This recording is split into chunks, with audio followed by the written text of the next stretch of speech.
जी लो थोड़ा थोड़ा मर लो। रंभा जो एक अप्सरा का नाम है, लेकिन यहाँ हम बात कर रहे हैं ऐसी ही एक खूबसूरत अभिनेत्री की जिसका नाम भी रंभा है।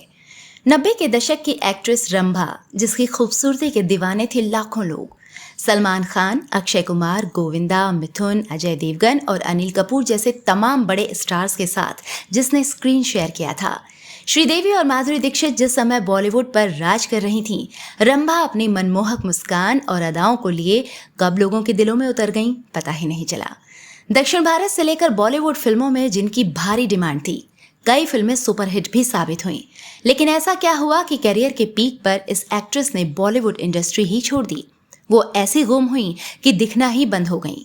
क्यों इतनी सक्सेसफुल होने के बाद भी ऐसे दिन देखने पड़े कि उन्हें अपना बंगला तक बेचना पड़ा। और तो और उनके बारे में एक ऐसी खबर आई कि उनके फैंस सख्ते में आ गए। एक स्टार अभिनेत्री होने के बावजूद अपने ससुराल में उन्हें भी वही सब क्यों झेलना पड़ा जो एक आम लड़की को परेशान करता है। आखिर अब कहाँ है रंभा और क्या कर रही हैं? क्यों छोड़ा था उन्होंने अपना फिल्मी करियर? रंभा को देखते ही याददाश्त में एक फिल्म का नाम तुरंत ताजा हो जाता है, वो है जुड़वा।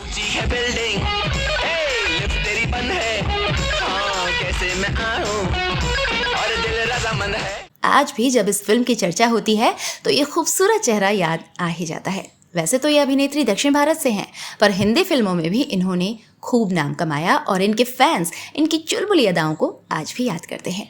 रंभा का जन्म 5 जून 1976 को आंध्र प्रदेश के विजयवाड़ा में हुआ था। इनके पिता का नाम वेंकटेश्वर राव यदि है और इनकी माता का नाम उषा रानी है। इनका वास्तविक नाम विजय लक्ष्मी है। इसके अलावा इन्हें अमृता, लक्षा, थोडाई, अझागी जैसे नामों से भी पुकारा जाता है। रंभा नाम रखने के पीछे की कहानी क्या है, ये आगे बताएंगे। विजय लक्ष्मी ने अपनी शुरुआती पढ़ाई विजयवाड़ा में ही Atkinson senior secondary high school से की थी। इनकी आगे की पढ़ाई का ज्यादा कुछ पता नहीं चलता है क्योंकि बहुत कम समय में ही ये फिल्मों की दुनिया में आ गई थी। एक बार 7वीं कक्षा के एनुअल फंक्शन में होने वाले प्ले में इन्होंने एक्ट किया।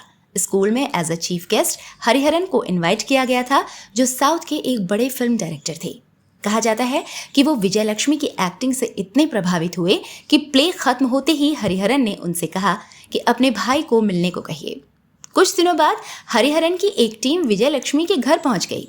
वो काफी खुश थीं कि जिन्हें अब तक टीवी पर देखती थीं, आज उनसे अपने घर में ही मिलने का मौका मिला है। इस तरह विजय लक्ष्मी को 1993 में मलयालम फिल्म सरगम ऑफर हुई। ये फिल्म खूब हिट हुई और इसे बेस्ट पॉपुलर फिल्म का नेशनल अवार्ड और केरला स्टेट फिल्म अवार्ड से नवाजा गया। इस फिल्म को करते वक्त विजय लक्ष्मी बालिग भी नहीं हुई थी। इतनी कम उम्र में पहली ही फिल्म से इतनी बड़ी सफलता पाकर वो पूरे साउथ में चर्चा का केंद्र बन गई। इस फिल्म को करते समय उन्हें एक्टिंग में इतना मजा आया कि इसे अपना करियर बनाने के लिए उन्होंने आगे की पढ़ाई छोड़ दी। इसके बाद आई उनकी तेलुगु फिल्म आ ओक्काती अदाक्कू।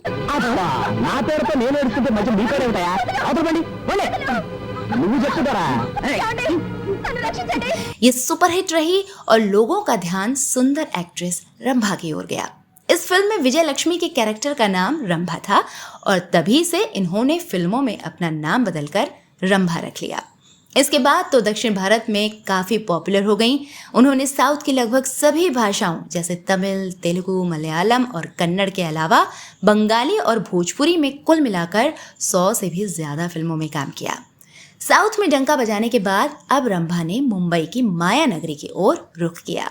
यहाँ उन्होंने 1995 में हिंदी फिल्म जल्लाद से अपना डेब्यू किया था। दिल की धड़कन क्या कहती है, दिल की धड़कन दिल भर मेरे सुन। लेकिन कई सुपरस्टार हीरोइनों के बीच इनकी ओर किसी ने खास ध्यान नहीं दिया।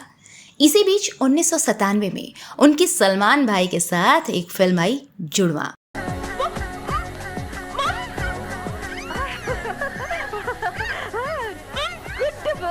इसमें रंभा के अलावा करिश्मा कपूर जैसी सुपरहिट हीरोइन भी थी। ये फिल्म बॉक्स ऑफिस पर धमाल साबित हुई और उस साल की 9वीं सबसे ज्यादा कमाऊ फिल्म बन गई। इसी फिल्म में खूबसूरत रंभा पर लोगों का ध्यान गया और उन्हें खूब प्रसिद्धि मिली। इसके बाद उन्हें इंडस्ट्री के सभी टॉप के एक्टर्स के साथ काम करने का मौका मिल गया। अक्षय कुमार, गोविंदा, मिथुन, अजय देवगन, सुनील शेट्टी और रजनीकांत के साथ उन्होंने काम किया। जंग, जुड़वा, घरवाली, बाहरवाली, बेटी नंबर 1, बंधन, क्योंकि मैं झूठ नहीं बोलता और जानी दुश्मन जैसी इनकी सबसे बड़ी हिट फिल्में रही हैं। देखते ही देखते साउथ की ये ब्यूटी बॉलीवुड में भी छा गई। लोग उनके लुक्स को कभी दिव्या भारती तो कभी श्रीदेवी से कंपेयर करते। बेशक वो बहुत सुंदर लगती, लेकिन धीरे धीरे रंभा को बोरियत होने लगी। इसके पीछे 2 वजह थीं। पहला ये कि उन्हें एक जैसे रोल मिलने लगे जिन्हें करते करते वो थक चुकी थीं। वो कुछ अलग करना चाह रही थीं। दूसरा उनका बढ़ा हुआ वेट, जिसके चलते उन्हें आइटम सॉन्ग्स ज्यादा ऑफर हो रहे थे। इन सब से तंग आकर रंभा ने फिल्म इंडस्ट्री छोड़ने का मन बना लिया। 2002 में उनकी आखिरी फिल्म जानी दुश्मन और प्यार दीवाना होता है आई थी। इसके बाद उन्होंने एक्टिंग को तो अलविदा कह दिया, लेकिन यहाँ से जाने का उनका कोई इरादा नहीं था। 2003 में उन्होंने एक नई शुरुआत की और प्रोडक्शन में उतर आईं। न केवल अपना प्रोडक्शन हाउस बनाया, बल्कि उसके अंतर्गत एक फिल्म भी बनाई जिसका नाम 3 रोजेस था। इसे रंभा ने अपने भाई के साथ मिलकर प्रोड्यूस किया था, लेकिन ये फिल्म चलना तो दूर, सुपर फ्लॉप साबित हुई। इसी के साथ उनके जीवन में बुरे दौर की शुरुआत हो चुकी थी। दरअसल इस फिल्म को बनाने के लिए उन्होंने मार्केट से काफी पैसे उठाए थे। जिससे पैसे लिए थे उसके पास सिक्योरिटी के तौर पर अपने बंगले के पेपर भी रखे थे। फिल्म फ्लॉप रही और इसी के साथ रंभा को बड़ा फाइनेंशियल नुकसान उठाना पड़ा। जब वो समय पर पैसे नहीं चुका पाई और इनके चेक बाउंस होने लगे तो पैसे देने वाले व्यक्ति ने इन पर केस दर्ज कर दिया। ऐसी हालत में रंभा ने अपना चेन्नई वाला बंगला बेचकर सारा उधार चुकता किया। रंभा हिंदी फिल्मों में आई तो थी ज्यादा प्रसिद्धि पाने के लिए, लेकिन धीरे धीरे वो टाइप कास्ट होने लगी। फिल्मों में उन्हें आइटम गर्ल के तौर पर पेश किया जाने लगा, जो इन्हें मंजूर नहीं था। जब यहाँ से उनका मन उखड़ गया तो इन्होंने बंगाली और भोजपुरी सिनेमा की ओर रुख किया। राम बलराम और रसिक बलमा उनकी कुछ भोजपुरी फिल्मों के नाम हैं।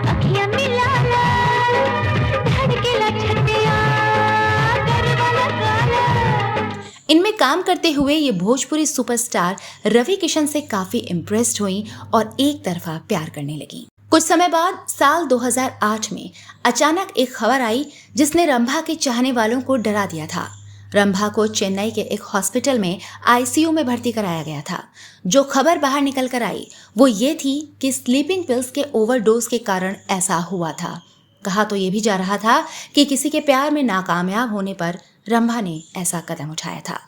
जब मीडिया ने उनसे इस मामले में सच जानना चाहा तो उन्होंने इन सारी बातों को कोरी बकवास बताया। उन्होंने कहा कि एक दिन पहले उनके घर में कोई पूजा थी जिसके लिए उन्होंने निर्जला निराहार व्रत किया था और इसी के चलते उन्हें चक्कर आया और वो बेहोश हो गईं। रंभा बचपन से ही फिल्मों में काम कर रही थीं। उन्होंने बहुत कम उम्र में जीवन के काफी उतार चढ़ाव देख लिए थे।